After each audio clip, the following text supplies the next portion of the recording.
Sebuah pesantren yang tak hanya melahirkan ulama, tapi juga para pejuang kemerdekaan.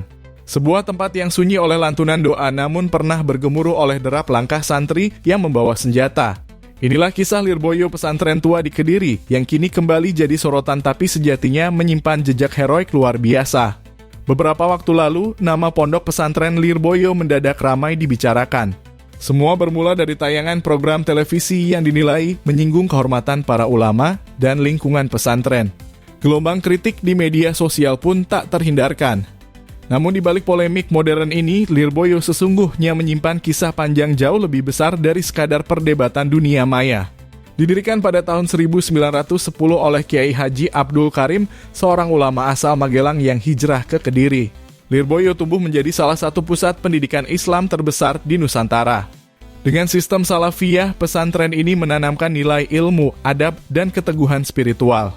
Setelah Kiai Haji Abdul Karim wafat, perjuangan dilanjutkan oleh menantunya Kiai Haji Marzuki Dahlan dan Kiai Haji Mahrus Ali, dua tokoh yang membawa Lirboyo ke masa kemasan. Kini Lirboyo menaungi lebih dari 17 unit pesantren dengan total santri mencapai puluhan ribu orang dari berbagai penjuru Indonesia hingga Asia Tenggara. Tapi siapa sangka lembaga besar ini juga pernah jadi medan juang mempertahankan kemerdekaan? Pasca proklamasi 17 Agustus 1945, kabar kemerdekaan sampai ke telinga Kiai Haji Mahrus Ali melalui Mayor Mahfud, mantan anggota PETA. Tanpa banyak bicara, malam itu digelar pertemuan di Masjid Pesantren Lirboyo. Hasilnya para santri akan melucuti senjata tentara Jepang. Sebanyak 440 santri bergerak dalam gelap malam.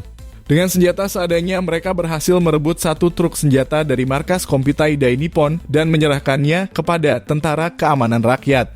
Aksi ini bukan sekadar keberanian, tapi wujud nyata cinta tanah air dari para santri. Tak berhenti di situ. Ketika resolusi jihad dikumandangkan oleh Kiai Haji Hashim Asy'ari, Lirboyo kembali memanggil putra-putra terbaiknya. Sebanyak 97 santri berangkat ke Surabaya bergabung dalam Laskar Hizbullah di bawah komando Kiai Haji Mahrus Ali. Mereka berjuang dalam pertempuran 10 November, peristiwa yang kini kita kenang sebagai Hari Pahlawan. Kini lebih dari seabad kemudian, Lirboyo masih berdiri tegak.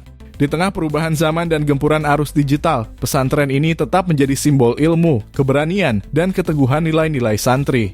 Polemik di layar kaca seharusnya tak membuat kita lupa bahwa lembaga seperti Lirboyo bukan sekadar tempat belajar agama.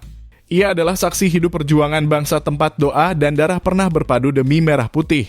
Dan mungkin inilah saatnya kita menengok kembali bahwa di balik kesederhanaan pondok dan kitab kuning tersimpan kekuatan besar yang pernah mengguncang penjajahan, semangat santri, semangat kemerdekaan.